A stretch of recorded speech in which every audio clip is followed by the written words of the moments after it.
विश्व पर्यावरण दिवस के अवसर पर मुख्यमंत्री ठाकुर सुखविंदर सिंह सुक्खू ने आज अपने सरकारी आवास पर स्कूली बच्चों और साइकिल रैली में भाग लेने वाले प्रतिभागियों को पर्यावरण संरक्षण की शपथ दिलाई। उन्होंने प्रदेश को अगले 5 वर्षों के लिए प्लास्टिक न्यूट्रल हिमाचल घोषित करने की बात कही। मुख्यमंत्री सुक्खू ने कहा कि हिमाचल को प्रकृति ने जो सुंदरता दी है, उसकी रक्षा करना हम सभी का दायित्व है। राज्य सरकार पर्यावरण संरक्षण को सर्वोच्च प्राथमिकता दे रही है और प्लास्टिक के उपयोग को चरणबद्ध रूप से समाप्त करने की दिशा में ठोस कदम उठा रही है।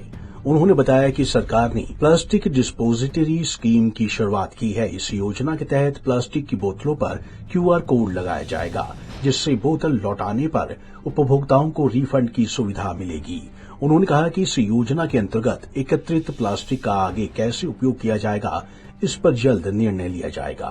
जो सुंदरता प्रकृति की हिमाचल प्रदेश को इस धरती पर है, भगवान द्वारा दी गई है, उसको बचाए रखने का दायित्व भी हमारा है।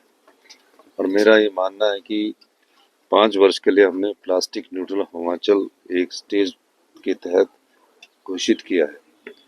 प्लास्टिक को कैसे कम करना है और बिल्कुल प्लास्टिक का धीरे धीरे बैन करना, हम इस दिशा में आगे बढ़ रहे हैं। लेकिन जो प्लास्टिक से बनी चीजें है वो धीरे धीरे ही वाइप आउट होगी, क्योंकि काफी सालों से प्लास्टिक का यूज हमारे दिनचर्या की जिंदगी में बना हुआ है। तो इसलिए आज पर्यावरण दिवस के मौके पर सभी पर्यावरण प्रेमियों को बहुत बहुत शुभकामनाएं। और हम चाहेंगे कि हिमाचल प्रदेश पर्यावरण की दृष्टि से पूरे देश में अग्रणी स्थान पर है और प्रकृति के प्रति जो हमारी संस्कृति है उसको बनाए रखे। जो डिपॉजिट रिफंड स्कीम बिगिन होनी है, उसके मद्देनजर आप टूरिस्ट से क्या अपील करेंगे?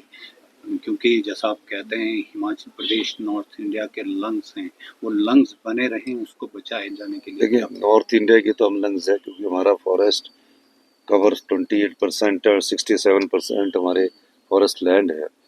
मैं ये कहना चाहता हूँ कि जो पायलट प्रोजेक्ट के तहत इस योजना को शुरू किया जाएगा, उसमें QR कोड लगेगा। QR कोड के बाद जब वो बोतल वापस करेगा तो उस बोतल के उसको रिफंड उसके पास चला जाएगा। ये एक जागरूक करने के लिए है, ताकि वो प्लास्टिक की बोतल, प्लास्टिक की यूटिलाइज की जो भी चीज़ें वो हमारे जंगलों में मत फेंके। इस दृष्टि से इस योजना को लागू किया गया है। और प्लास्टिक को कैसे कम करना और दूसरी जगह कैसे कन्वर्ट करना है, इसके बारे में अभी हम एक और कैबिनेट में अगली मीटिंग में विचार करेंगे। तो जो डिपॉजिटरी है कि उसको डिपॉजिट करवा देगा, अपने पैसे जमा ले लेगा और फिर उसको हम अपने तरीके से कैसे खत्म करना उस दृष्टि से सरकार ने एक देखिए, अभी धीरे धीरे लोगों को आदत नहीं है, धीरे धीरे ये आदत बनती है। आपके स्वभाव में जब आदत बन जाएगी तो ये सारी कम हो जाएगी। लागू हमने कर दी है, अब धीरे धीरे इसको फेज आउट करेंगे। आपको बता दें कि विश्व पर्यावरण दिवस के अवसर पर मुख्यमंत्री ठाकुर सुखविंदर सिंह सुक्खू ने आज अपने सरकारी आवास पर स्कूली बच्चों और साइकिल रैली में भाग लेने वाले प्रतिभागियों को पर्यावरण संरक्षण की शपथ दिलाई। उन्होंने प्रदेश को अगले 5 वर्षों के लिए प्लास्टिक न्यूट्रल हिमाचल घोषित करने की बात कही। पंजाब केसरी टीवी के लिए शिमला से अली की रिपोर्ट।